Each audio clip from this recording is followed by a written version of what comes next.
I'm going to continue a little bit about my meeting Richard and what we did before we were married. I know I shouldn't say but I got to collect my thoughts. After, I know, we had a friend by the name of Taylor Reed, and he kind of pushed this relationship as much as he could. And at that time, in Mutual, they had, what did they call them, where they gave presentations on stage? Roadshow. Roadshows. They gave road shows, and he was in charge of this road show, and he insisted that Richard and I sing a duet together. And neither Richard or I could sing very well at all. But I can remember the name. The song was "Make Mine Love." And that was an interesting time. But we became more and more interested in each other, and when Richard came back and I came back from Christmas holiday in 1953, why, on February the 14th, he had arranged with all of the roommates to leave because he was going to propose. And he told that to all the roommates. They all knew, but I didn't. And so it turns out they left, but Joanne, one of my roommates, had a sister with about 5 kids, showed up unannounced. And he was just beside himself what he was going to do. So she agreed to go in the back bedroom and stay there until he had proposed to me. But it didn't always go as planned. And he proposed to me, and he was very certain that I was the one, and he was just devastated when I said, "Well, I've got to pray about it. I want a confirmation myself." And he had brought 2, he could only afford 2 roses. One was a white rose and one was a red rose, and there were just the 2 of them. And he had them outside. He was going to give them to me if I'd said yes, and I didn't say yes, so he took them home. And he was devastated. And so the next morning he picked me up to go to conference it was being held at the Sarah Theater in Orem, and I can remember it just as if it would happen yesterday. Harold B. Lee was the visiting authority, and before we went into conference, why, I had prayed about it the night before, and I had a confirmation that I was to say yes. And so he was elated, and so was I. And so that was the beginning of our engagement. And we decided that we would wait. We knew he was going to be inducted into the service. It was during the Korean War.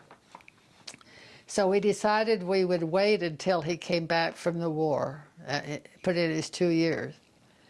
And then we decided, no, let's wait and get married after you've gone through basic training. Then we said, no, maybe we'd just better get married before you go into the Army. And that's what happened. We got married before he was inducted.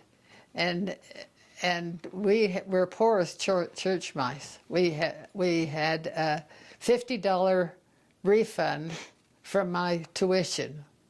And I don't think he had more than 50 cents in his pocket. And so we ended up, he did have the car, and we did go up to Uncle Harold's, and on the time that we decided to be married. We were going to be married on April 1st, and Effie Dean Rich, Bowman Rich, when we told her, she said, Loretta and Richard, only fools get married on April Fool's Day. So we thought, well, maybe we better move it up one more day. So we were married on the 31st of March. And Uncle Harold was awfully good to us, and Aunt Nina. Uncle Harold paid for a hotel room in the Hotel Temple Square, $7 for a night. And then he also paid for a wedding breakfast at the Dollhouse, which is no longer existent. It wasn't on Main Street. I think it was on, or State Street. I think it was on. What's their State Street, and then what's the other one? Main Street. Main Street. I think I think it was on West Temple. And it later has got out of business, but we had we had quite a few come to the wedding breakfast. That's when I first met Aunt Grace, and I thought she was a little different, but after the many years that we associated with Aunt Grace, I came to love her dearly. I almost feel like she was almost an adopted mother to me. I just really loved her very dearly. And in fact, when Uncle DeVerl died, why they asked Richard and I to be the executor. Did you know that? That I was the executor No. for their estate. Can we stop And for that was an interesting experience. I just wondered if you could expound your answer to your prayer, because that's such a big deal when you prayed about it. And can you just expound that? We'll just put it in there somehow. When he asked me to marry When he him? asked you to marry him, but start with that one, Richard. Well, I believe my prayers was answered because I dreamt that this was the thing to do, that I was to marry him. I had a dream. And, sometimes Heavenly Father answers prayers through dreams, and he also answers prayers through thoughts in your mind. There's different ways that prayers can be answered. So what did you dream? I dreamt that I was to marry Richard. It was the right thing to do. And here I had only known him for 3 or 4 months. It was a little bit more time than when my mother married my father, but it wasn't a whole lot of time. Most people go 2 or 3 years or more before they get married. So in a way, I went into it pretty blind.